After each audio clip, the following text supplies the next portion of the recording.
Alright, so this is a suggestion via Patreon. The name of the video is This Would Horrify Parents Today: The Danger and Fun of Growing Up, Life in America. This is coming from the channel Recollection Road. Go check it out. Let's see what this takes us, guys.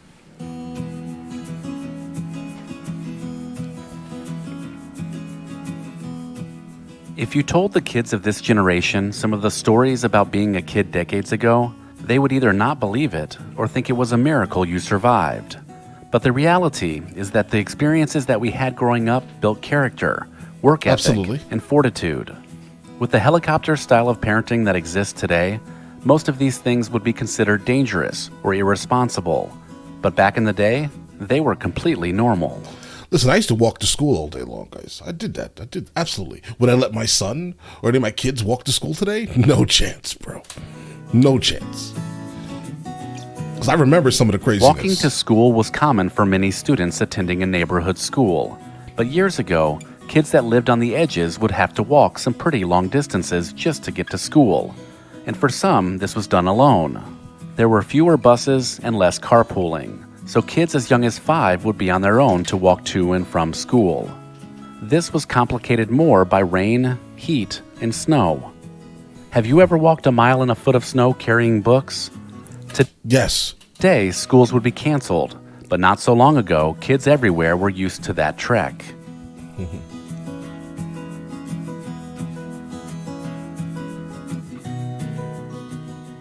During the 1960s, 70s, and even 80s, kids would often have to fend for themselves, and that meant many of them were latchkey kids. What is that? They would leave for school after their parents left for work, and they would let themselves back in the house after school. It was only on special occasions you had a babysitter, and most of the time when your parents would leave, they would just tell you to lock the door and don't open it. Basically. Would I do that now? No. How many people today sleep with the windows open? In small towns everywhere, windows and doors were commonly left unlocked, and windows were often opened to let in the night breezes. Right. I'm sure there are many people who still sleep with windows open, but it has become much less prevalent ever since the 24-hour news cycle that reminds you of all the evil out there. All right, I can definitely tell you this right here. When I'm in the United States of America, I absolutely do not leave the windows or doors unlocked, because that's not happening. But when I'm in Spain, again, I half and half of the year I'm in either Spain or here in the United States of America. And so basically in Spain, bro, my doors are never locked. That may sound crazy, but the doors aren't locked. That's just not something that is relevant, right? The windows aren't locked. There's no crime in the village that I live in. Like zero crime. The last major crime was in like the 70s. All right, all right. During those sweltering summer months, playing at the local playground was much different than it is today. First off, there wasn't soft mulch or bouncy padding lining the ground. You were lucky if there was a little bit of sand at the bottom of the slide. But mostly, the hard ground was the only thing to break your fall. I'm going to tell you right now, my kid is not climbing that. All right, we're not. Okay, yeah, I guess I'm a helicopter parent. I think I am, absolutely.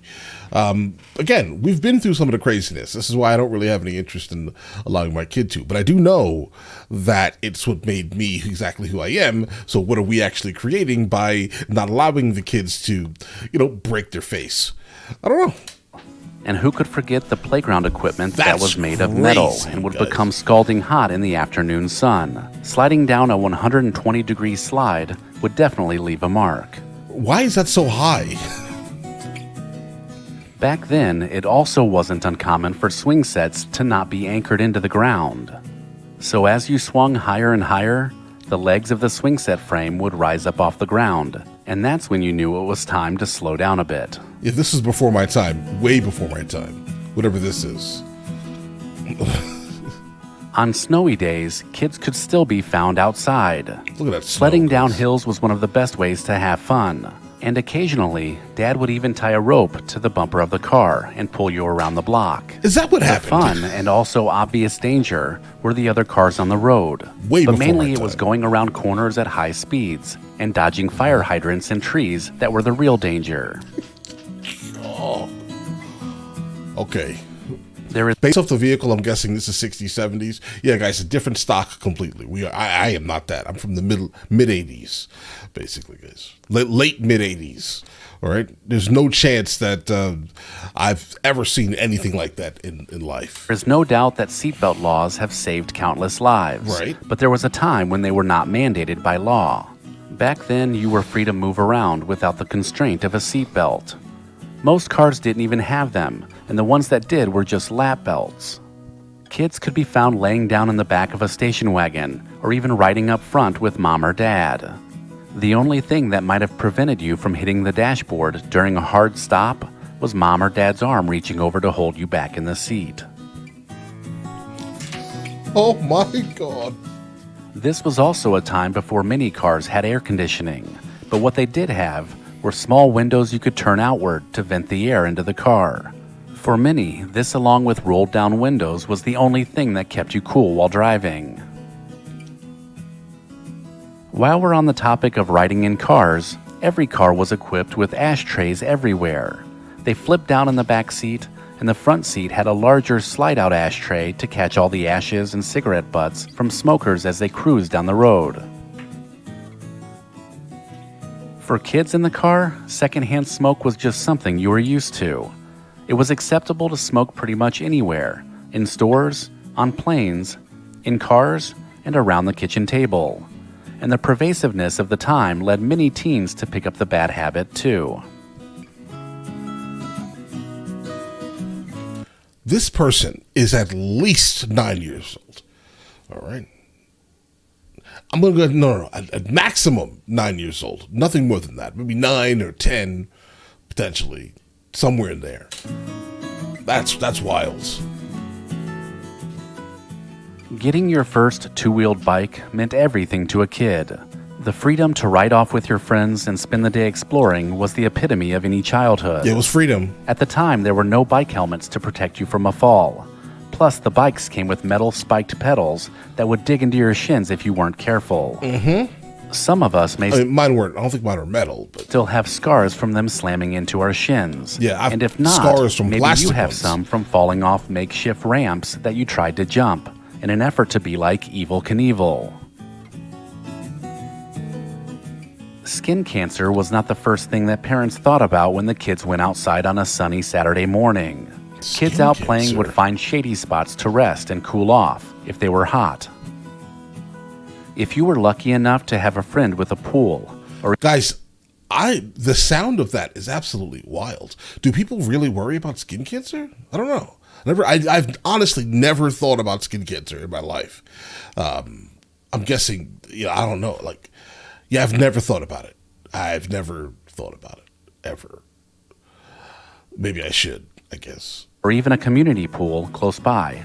It wasn't uncommon for the scent of baby oil to be in the air, as people lathered up in the glistening oil to get a darker suntan. Tanning lotions were much more popular before the rise of sunscreen and the dangers of skin cancer. I've never used sunscreen in my life, neither. Bro, I hope I don't have skin cancer. I may. I don't know if that's a thing. Again, I have no idea. Like, what does it even entail? But all right. Before bottled water became a huge moneymaker for soft drink companies, the garden hose was how kids stayed hydrated while playing outside. Let me see some images.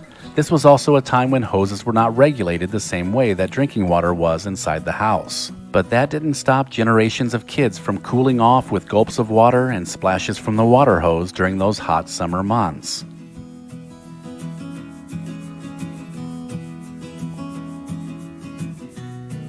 How many of you remember playing sports in the street? Stickball, street hockey, and even football were played in between the cars that would pass on occasion. Everyone just moved out of the way, and when the car drove off, the game would resume. Stickball, growing up in New York, this is real. This is absolutely real. And yeah, we would play in the street. We'd also play basketball in the street. And when the cars came, we just backed up. Yeah, real. Everyone just moved out of the way, and when the car drove off, the game would resume. And that was the mid-90s. The skin knees, the bumps, and the bruises were just proof you had fun while playing your hardest. I still have scars. Another outdoor activity that had the potential to injure or leave a good scar was strapping on a pair of metal skates to race down the block. Okay. You would try your best to dodge all the cracks and bumps, but it was almost impossible Hit to a not rock. hit one. You hit a rock, bro. We would also jump on Yeah. trampolines without pads around the springs or a safety net to keep us from falling off the side. Not only that, but sometimes you would even add dish soap and water to the trampoline to make it even more fun, but horribly Dish dangerous. soap and water. We all know someone who broke a bone or two on one of these. Okay. There were even questionable toys that were advertised yeah. for kids that had the potential to burn you, stab you, or even poison you. Right. Remember creepy crawlers? No. Lawn darts, clackers, bottle rockets, BB guns, and the potent BB smell of guns? modeling glue? All of these things listed in this video are for most great memories, despite being a bit dangerous by today's standards. They added to the fun and excitement of being a kid decades ago, but they no doubt would horrify both kids and parents today. Like, in fact, multiples. And I mean, the majority of what we encountered here in this video, I can tell you this right now, I would not allow my kids to play with any of these things, right? Or involve themselves or engage in any of these things. I get it. I'm a helicopter dad. I hear it. My wife tells me this all the time. Allow your son to do dangerous things. No, I'm not doing that, guys, right? I've gotten stitches so many times in my life that it says, I guess it's like PTSD or something. I have no interest in allowing my kid to go through that. All right. I went through it for him. Don't worry. I went through it. He doesn't need to, but I get it. It's what made me, and he will obviously be weaker mentally because he's not going through some of the trials and tribulations. Sheltering is not a great thing. I was extremely sheltered at the same time, though. Hence the reason why the first time I saw literally a rated R movie, I was probably 18 or 19. I wasn't in a rush to see them, if that makes any sense. PG-13 in my household? That's like PG-16. What are you talking about? They're kissing? No way. There just so happens to be a slight glimpse of someone with no clothes on? Oh, at least 18. I'm telling you, this is how I was kind of raised, right? I was raised in a way that was absolutely sheltered, but I did have a lot of like outside time. Like I would go hang out with the neighborhood kids in New York and like, I don't know, randomly ride to another city, right? on the bike, right? These were the things. I mean, I remember these vividly. I remember walking to school in the snow. Walking roughly about 25 minutes in elementary school. All right, I remember this. Would I allow my kid to do that now, though? That's a no. That's a massive no. And all of my stories could easily come from the year 95, maybe? Yeah, like 95, 96, 97, 98. So in there. I graduated middle school in 99. To give an example, at least. Middle school. But all right, listen, you guys all have an absolutely amazing day. Enjoy your day thoroughly.